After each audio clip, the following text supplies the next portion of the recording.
It is such a pleasure to be here, and before I subject you to any more of my Spanish, I do want to just shout out one of the many great New Yorkers who is currently giving this city incredible hope, and that is Jose Alvarado on the New York Knicks.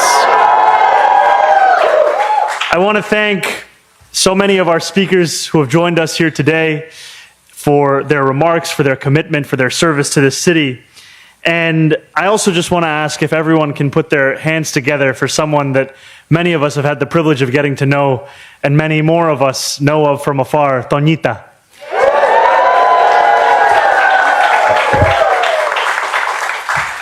It is such a privilege to have you here with us this afternoon. And in a city where there is such a desire for community, there are few places that deliver it more than you have. And here in this room, we have such incredible leaders.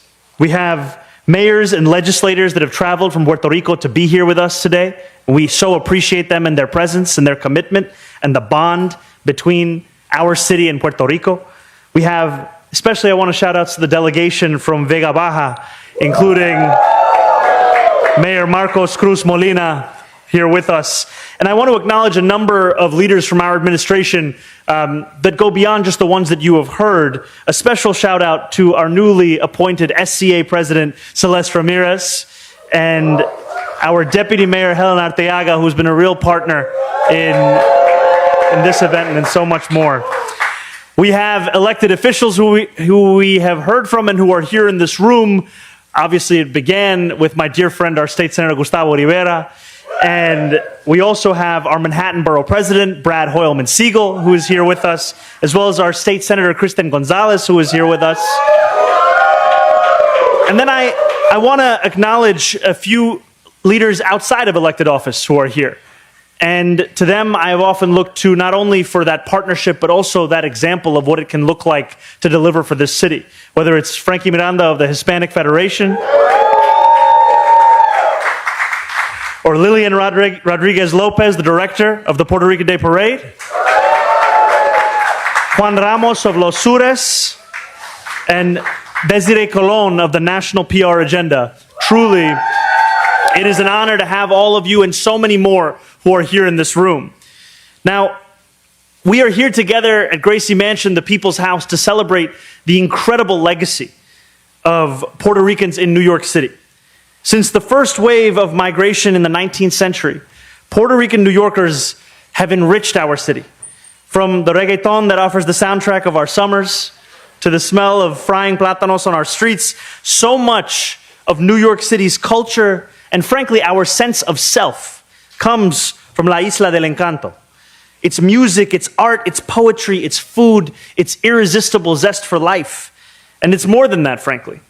Because for as long as Boricuas have been a part of New York City, they have stood at the front of picket lines. They have led labor movements. They have carried forward fights for dignity.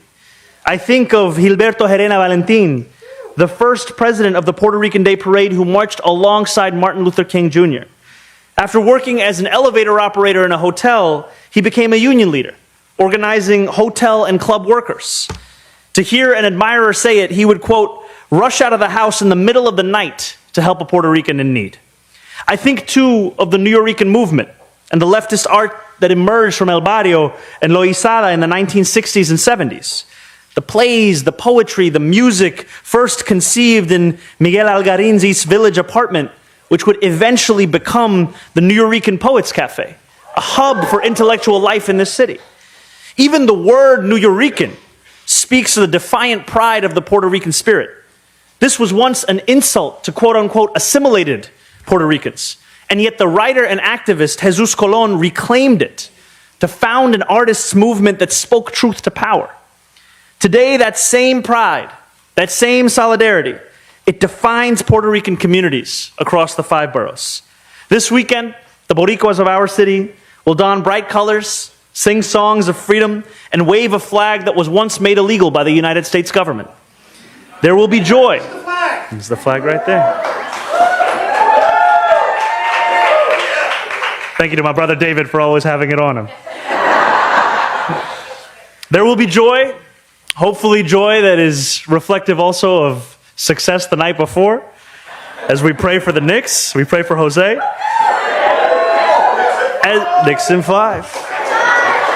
As well as the bittersweet knowledge of an independence that has too long been denied, of rights restricted, of recent natural disasters that have left loved ones in Puerto Rico stranded without electricity, without the aid that they deserved. Here in New York City, too many of Puerto Rican descent are all too familiar with the impossible math of the grocery store register, or that feeling of anxiety when both rent and the child care bill is due. Historically, New York City government has not done its part to serve Puerto Rican New Yorkers. Our City Hall is determined to change that. I am proud to say that we have announced the opening of New York City's first ever city-run grocery stores, and where they will take place in 2 of the first 5 locations. The first announcement that we made was of a city-run grocery store at La Marqueta in El Barrio. And the first one to open will be at La Peninsula in Hunts Point. Beginning sometime next year, New Yorkers starting in the Bronx will be able to go there and get their groceries at prices that they can actually afford. And we are working to build and to preserve affordable housing. Housing that is not only affordable for working New Yorkers to rent, but frankly also for working New Yorkers to be able to buy. And that includes Timbale Terrace, a 100% affordable 341-unit housing development in El Barrio that was previously a parking lot, will now be a testament not only to our city's support of affordable housing, but also to honor the legacy of Tito Puente, El Rey de los Timbales himself, who was born and raised just a few blocks away from that location. And all of this comes in addition to the $1.2 billion that we have secured in partnership with Governor Hochul to deliver universal childcare to families across the 5 boroughs. Now, this work, as we all know, it is just beginning, and it is work that will demand everything of us. And it will require the same defiant insistence on dignity, on naming injustice that has long defined New York City's Puerto Rican communities.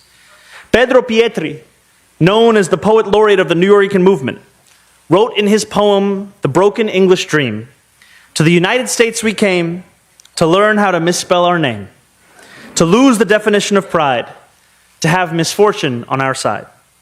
Together, and thanks to the leadership of so many in this room, we say no more.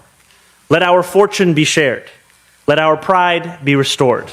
Let us once again celebrate the unbreakable bond between Puerto Rico and New York City." Thank you so much.